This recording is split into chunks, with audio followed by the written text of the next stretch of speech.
Selon l'équipe, Idrissa Gueye a trouvé un accord avec son ex Everton, son ancien club. Il s'était d'abord montré hésitant, mais cette fois-ci, il est sûr de lui.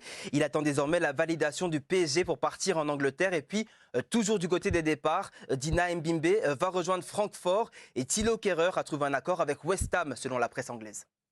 Les départs des indésirables du côté du PSG. Là, Idrissa Gueye du côté d'Everton. Qu'est-ce que vous en pensez ? C'était ce qu'il fallait au Paris Saint-Germain, parce que Gueye, depuis la problématique, après ce qui s'était passé du côté de Montpellier, était un peu, pas forcément en odeur de sainteté dans tous les bureaux du club. Et je pense qu'il était vraiment temps pour lui de trouver une solution et de partir. Il retourne voilà, dans un championnat qu'il connaît, dans un club qu'il connaît. Je pense que pour le garçon, c'est très bien. Franchement, c'est une journée assez historique pour le Paris Saint-Germain, parce qu'il a accumulé pendant des années un nombre de joueurs incalculable. Et là, je ne sais pas ce qui se passe. 4 aujourd'hui. Voilà, 4 aujourd'hui. Pas officiel encore. Ce qui serait intéressant de savoir, c'est dans quelles conditions ils sortent. Parce que si tu leur as fait un chèque des 3/4 de leur contrat, bon, c'est pas très difficile à les pousser dehors. Thilo Kehrer, ça va être un transfert pour West Ham. Donc c'est quand même qui va devenir un peu un club ami du Paris Saint-Germain, parce qu'ils ont déjà pris Areola pour 12 et là normalement ça tourne autour de 17 à 18 millions d'euros pour Thilo Kehrer.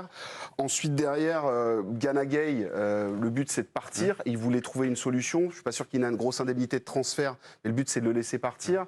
Ensuite, oui, Ander Herrera, lui, il va pas partir pour rien. C'est l'un des plus gros salaires, ce qui est un peu improbable. C'est un très gros salaire du Paris Saint-Germain. Donc là, il est en train de négocier une dernière année de contrat. Gueye, tu es en train de me dire que ce qu'il gagnait au Paris Saint-Germain, il va le gagner à Everton. Et je pense en plus, ils vont payer un peu. Le message qui a été passé, Ludo, c'est que je rappelle qu'on se retrouve avec un loft au Paris Saint-Germain et qu'en plus, franchement, c'est une information qui est sortie dans l'équipe, dans le journal, il y a 3-4 jours.